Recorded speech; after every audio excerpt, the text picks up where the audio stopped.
El jardín de senderos que se bifurcan. A Victoria Ocampo.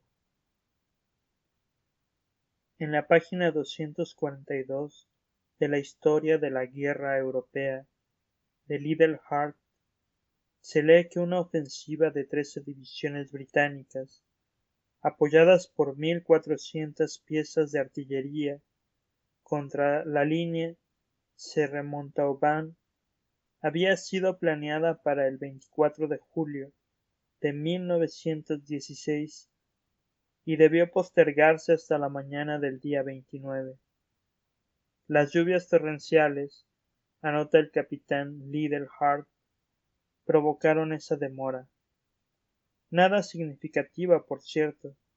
La siguiente declaración dictada, releída y firmada por el doctor Yu Sun, antiguo catedrático de inglés en la Hochschule de Tsingtao, arroja una insospechada luz sobre el caso. Faltan las 2 páginas iniciales. Cita: y colgué el tubo. Inmediatamente después reconocí la voz que había contestado en alemán. Era la del capitán Richard Madden. Madden, en el departamento de Victor Runeberg, quería decir el fin de nuestros afanes, pero eso parecía muy secundario, o debía parecérmelo, también de nuestras vidas. Quería decir que Runeberg había sido arrestado, o asesinado. Antes que declinara el sol de ese día, yo correría la misma suerte. Madden era implacable. Mejor dicho, estaba obligado a ser implacable. Irlandés a las órdenes de Inglaterra, hombre acusado de tibieza y tal vez de traición, ¿cómo no iba a abrazar y agradecer este milagroso favor? El descubrimiento, la captura, quizá la muerte de 2 agentes del Imperio alemán. Subí a mi cuarto. Absurdamente cerré la puerta con llave y me tiré de espaldas en la estrecha cama de hierro. En la ventana estaban los tejados de siempre y el sol nublado de las 6. Me pareció increíble que ese día, sin premoniciones ni símbolos, fuera el de mi muerte implacable. A pesar de mi padre muerto, a pesar de haber sido un niño en un simétrico jardín de High-Fen, yo ahora iba a morir. Después reflexioné que todas las cosas le suceden a uno precisamente ahora, siglos de siglos, y sólo en el presente ocurren los hechos, innumerables hombres en el aire, en la tierra y en el mar, y todo lo que realmente pasa, me pasa a mí. El casi intolerable recuerdo del rostro acaballado de Madden abolió esas divagaciones. En mitad de mi odio y de mi terror, ahora no me importa hablar de terror, ahora que he burlado a Richard Madden, ahora que mi garganta anhela la cuerda, pensé que ese guerrero tumultuoso y sin duda feliz no sospechaba que yo poseía el secreto, el nombre del preciso lugar del nuevo parque de artillería británico sobre el Ancre. Un pájaro rayó el cielo gris y ciegamente lo traduje en un aeroplano y a ese aeroplano en muchos, en el cielo francés, aniquilando el parque de artillería con bombas verticales. Si mi boca, antes que la deshiciera un balazo, pudiera gritar ese nombre de modo que lo oyeran en Alemania. Mi voz humana era muy pobre. ¿Cómo hacerla llegar al oído del jefe?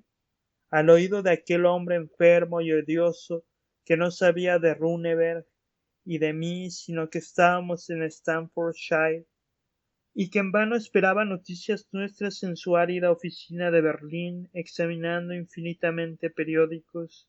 Dije en voz alta: debo huir. Me incorporé sin ruido, en una inútil perfección de silencio, como si Madden ya estuviera acechándome. Algo, Tal vez la mera ostentación de probar que mis recursos eran nulos me hizo revisar mis bolsillos. Encontré lo que sabía que iba a encontrar: el reloj norteamericano, la cadena de níquel y la moneda cuadrangular, el llavero con las comprometedoras llaves inútiles del departamento de Runeberg, la libreta, una carta que resolví destruir inmediatamente y que no destruí, el falso pasaporte, una corona, 2 chelines y unos peniques, el lápiz rojo azul, el pañuelo, el revólver con una bala. Absurdamente lo empuñé y sopesé para darme valor. Vagamente pensé que un pistoletazo puede oírse muy lejos. En 10 minutos mi plan estaba maduro. La guía telefónica me dio el nombre de la única persona capaz de transmitir la noticia. Vivía en un suburbio de Fenton, a menos de media hora de tren. Soy un hombre cobarde. Ahora lo digo. Ahora que he llevado a término un plan que nadie no calificará de arriesgado. Yo sé que fue terrible su ejecución. No lo hice por Alemania, no. Nada me importa un país bárbaro que me ha obligado a la abyección de ser un espía. Además, yo sé de un hombre de Inglaterra, un hombre modesto, que para mí no es menos que Goethe. Arriba de una hora hablé con él, pero durante una hora fue Goethe. Lo hice, lo hice porque yo sentía que el jefe tenía en poco a los de mi raza, a los innumerables antepasados que confluyen en mí. Yo quería probarle que un amarillo podía salvar a su ejército. Además, yo debía oír del capitán. Sus manos y su voz podían golpear en cualquier momento a mi puerta. Me vestí sin ruido. Me dije adiós en el espejo. Bajé, escudriñé la calle tranquila y salí. La estación no distaba mucho de casa, pero juzgué preferible tomar un coche. Arguí que así corría menos peligro de ser reconocido. El hecho es que en la calle desierta me sentía visible y vulnerable, infinitamente. Recuerdo que le dije al cochero que se detuviera, un poco antes de la entrada central. Bajé con lentitud, voluntaria y casi penosa. Iba a la aldea de Ashgrove, pero saqué un pasaje para una estación más lejana. El tren salía dentro de muy pocos minutos, a las 8:50. Me apresuré. El próximo saldría a las 9:30. No había casi nadie en el andén. Recorrí los coches. Recuerdo unos labradores, una enlutada, un joven que leía con fervor los anales de Tácito, un soldado herido y feliz. Los coches arrancaron al final. Un hombre que reconocí corrió en vano hasta el límite del andén. Era el capitán Richard Madden. Aniquilado, trémulo, me encogí en la otra punta del sillón, lejos del temido cristal. De esa aniquilación pasé a una felicidad casi abyecta. Me dije que ya estaba empeñado mi duelo y que yo había ganado el primer asalto, al burlar, siquiera por 40 minutos, siquiera por un favor del azar, el ataque de mi adversario. Arguí que esa victoria mínima prefiguraba la victoria total. Arguí que no era mínima, ya que sin esa diferencia preciosa que el horario de trenes me deparaba, yo estaría en la cárcel o muerto. Arguí, no menos sofísticamente, que mi felicidad cobarde probaba que yo era hombre capaz de llevar a buen término la aventura. De esa debilidad saqué fuerzas que no me abandonaron. Preveo que el hombre se resignará cada día a empresas más atroces.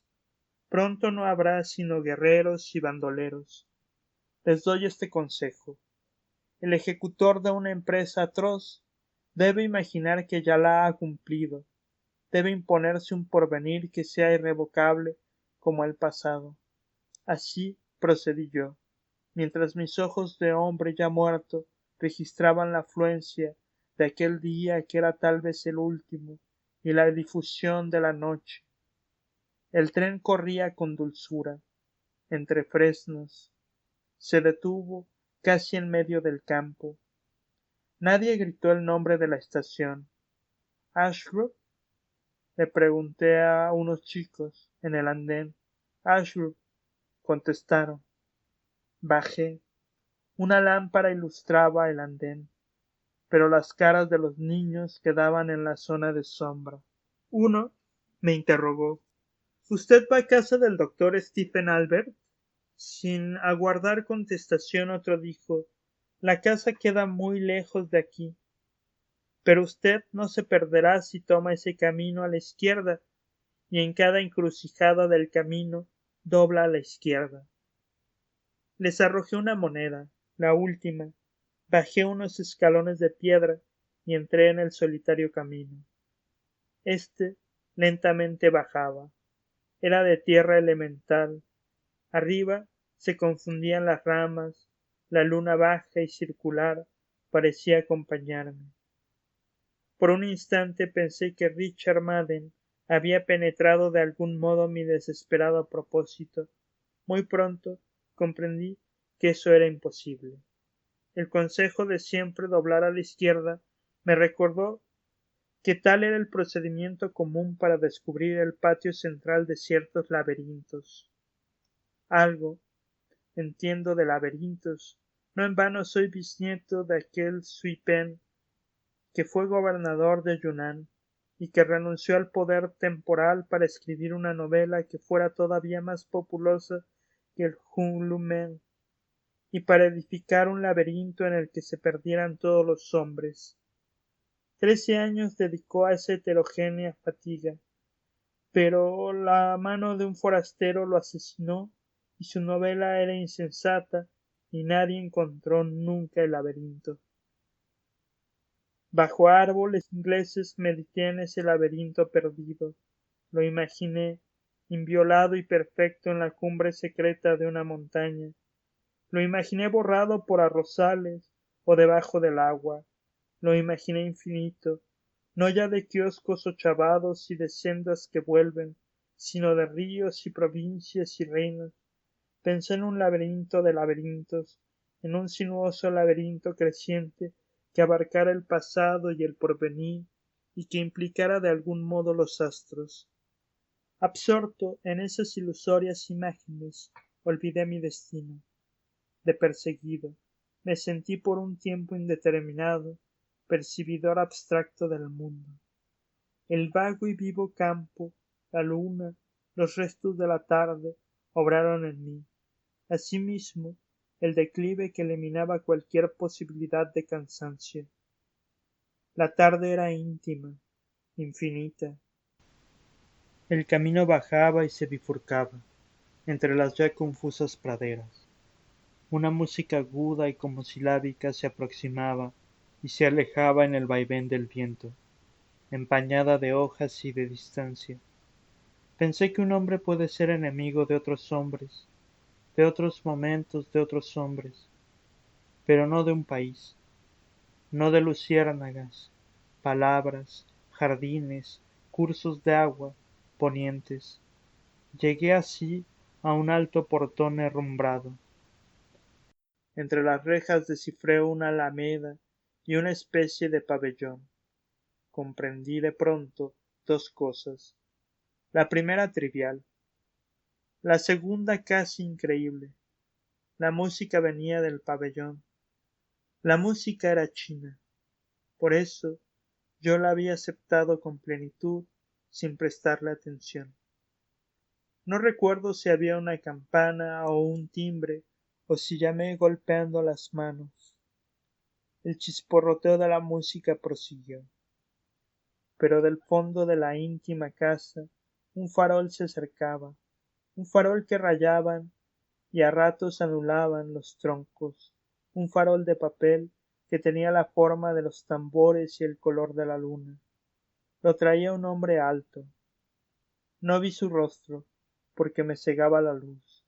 Abrió el portón y dijo lentamente en mi idioma: Veo que el piadoso Si Peng se empeña en corregir mi soledad. ¿Usted sin duda querrá ver el jardín? Reconocí el nombre de uno de nuestros cónsules y repetí desconcertado: ¿El jardín?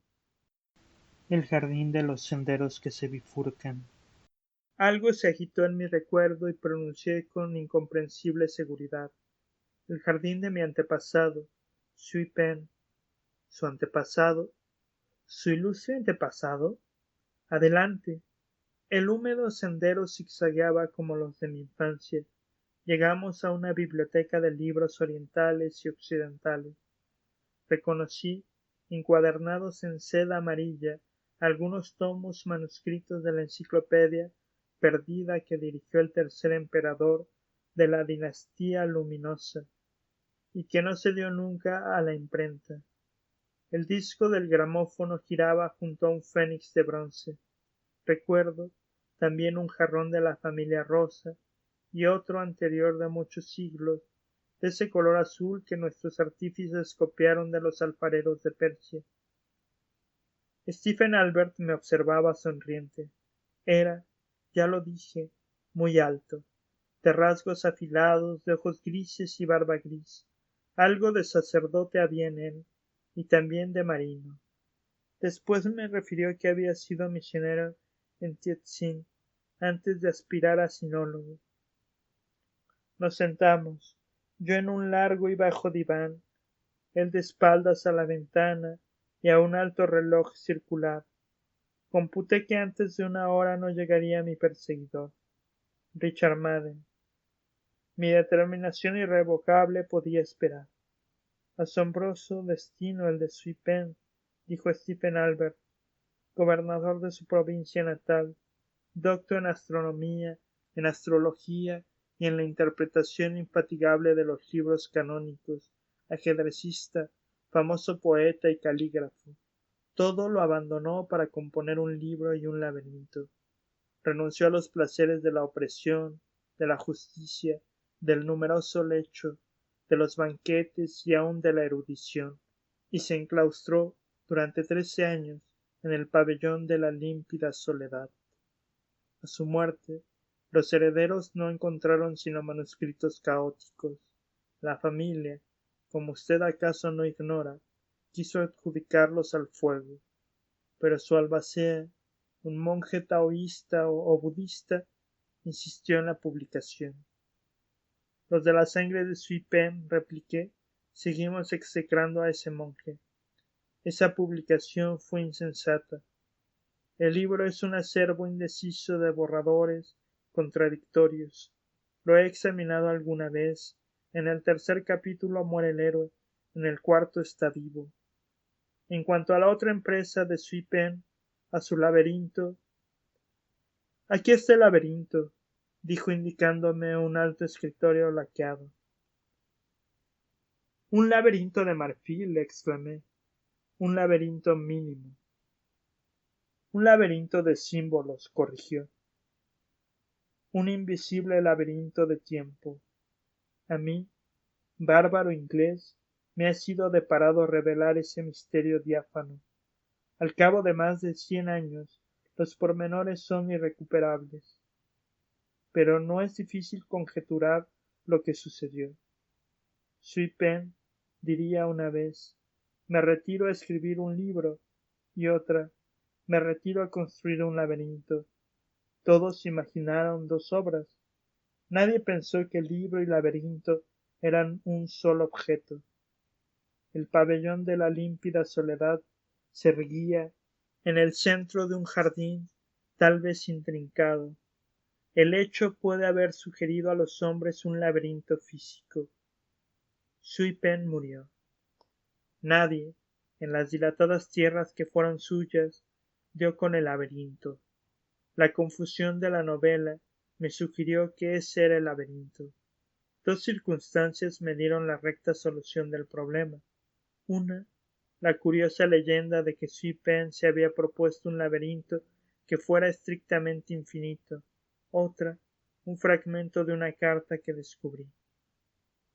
Albert se levantó. Me dio, por unos instantes, la espalda.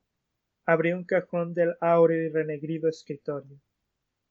Volvió con un papel antes carmesí, ahora rosado y tenue y cuadriculado.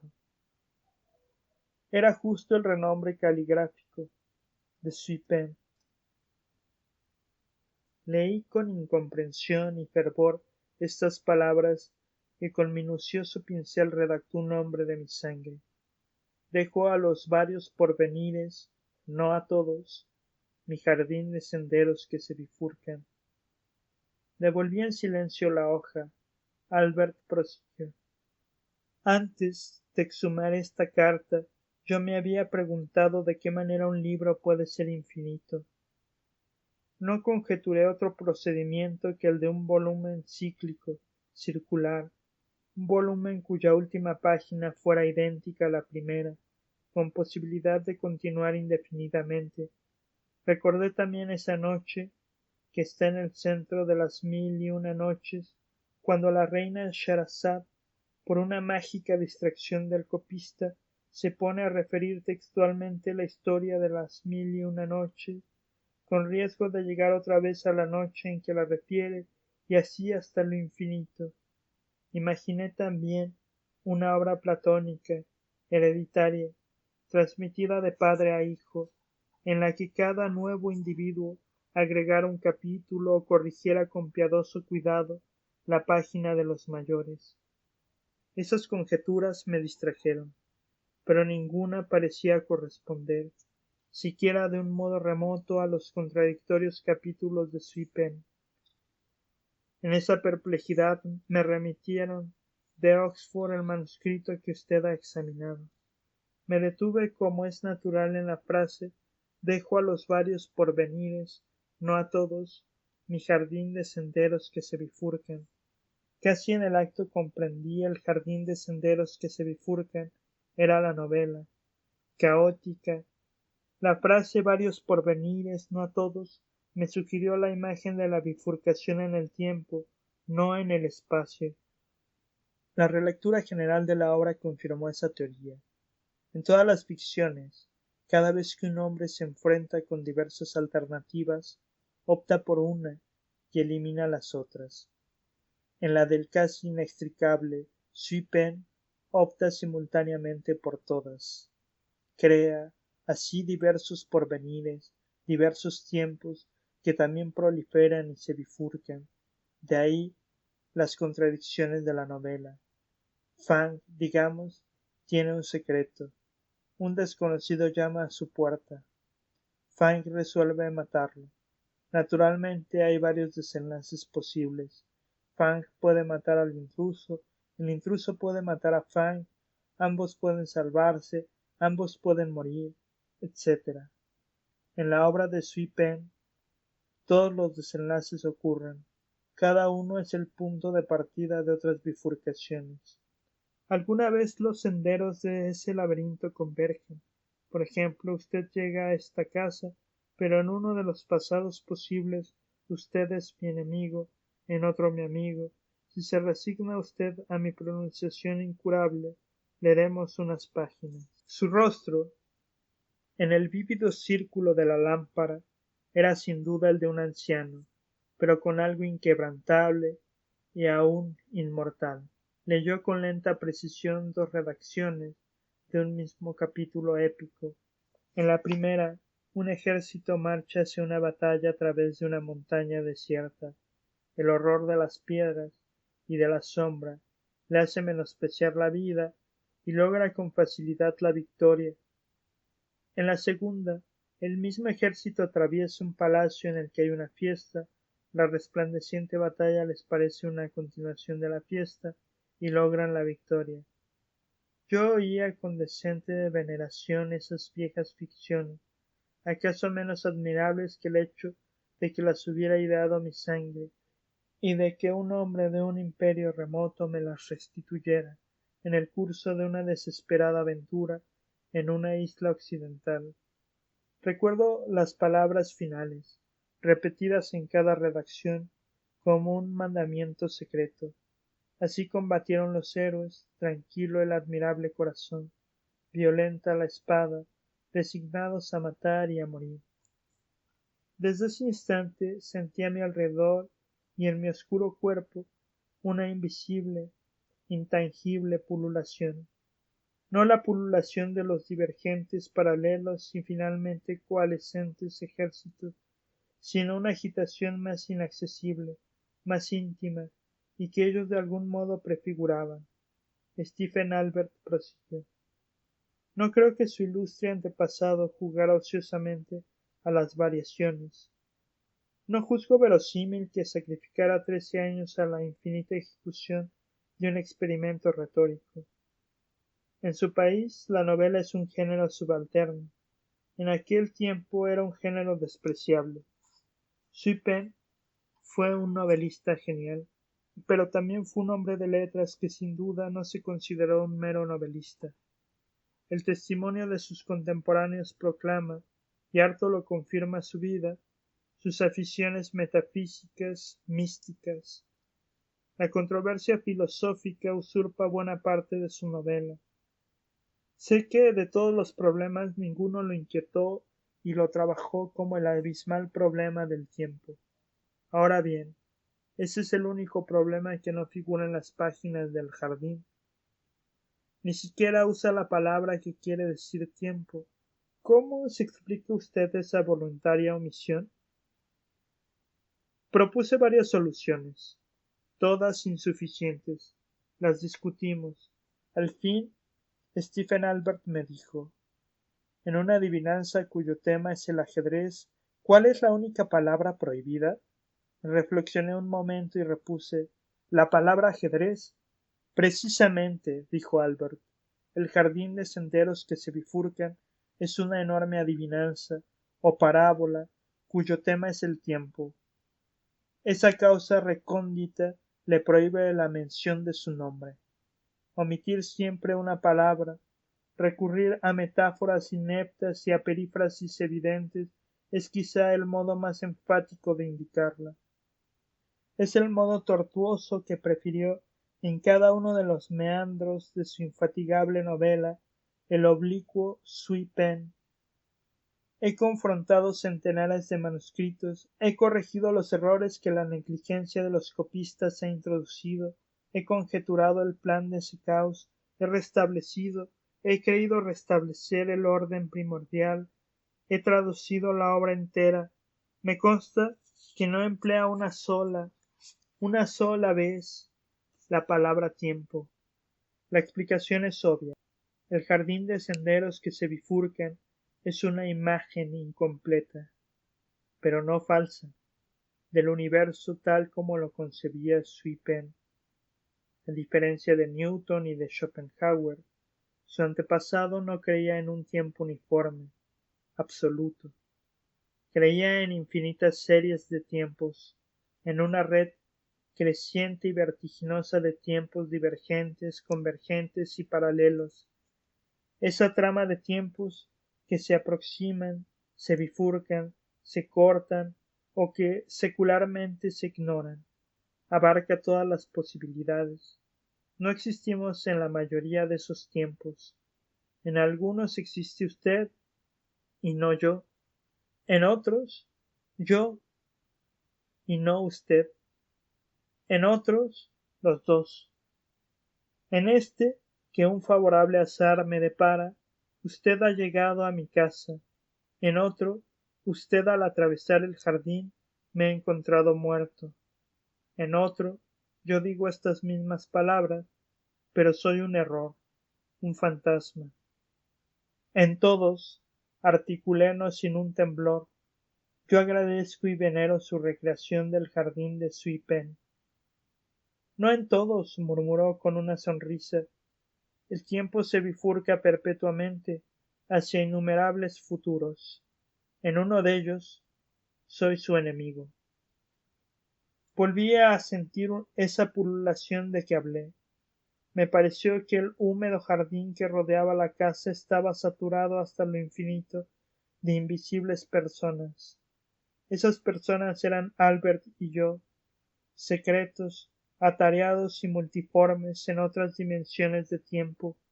Alcé los ojos y la tenue pesadilla se disipó. En el amarillo y negro jardín había un solo hombre, pero ese hombre era fuerte como una estatua, pero ese hombre avanzaba por el sendero y era el capitán Richard Madden. El porvenir ya existe, respondí, pero yo soy su amigo. ¿Puedo examinar de nuevo la carta? Albert se levantó, alto, abrió el cajón del alto escritorio. Me dio por un momento la espalda. Yo había preparado el revólver. Disparé con sumo cuidado. Albert se desplomó, sin una queja, inmediatamente. Yo juro que su muerte fue instantánea, una fulminación. Lo demás es irreal, insignificante. Madden irrumpió, me arrestó, he sido condenado a la horca, abominablemente vencido. He comunicado a Berlín el secreto nombre de la ciudad que debe atacar. Ayer la bombardearon. Lo leí en los mismos periódicos que propusieron a Inglaterra el enigma de que el sabio sinólogo Stephen Albert muriera asesinado por un desconocido, Yu Sun. El jefe ha descifrado ese enigma. Sabe que mi problema era indicar, a través del estrépito de la guerra, la ciudad que se llama Albert, y que no hallé otro medio que matar a una persona de ese nombre. No sabe nadie, nadie puede saber mi innumerable contrición y cansancio. Fin.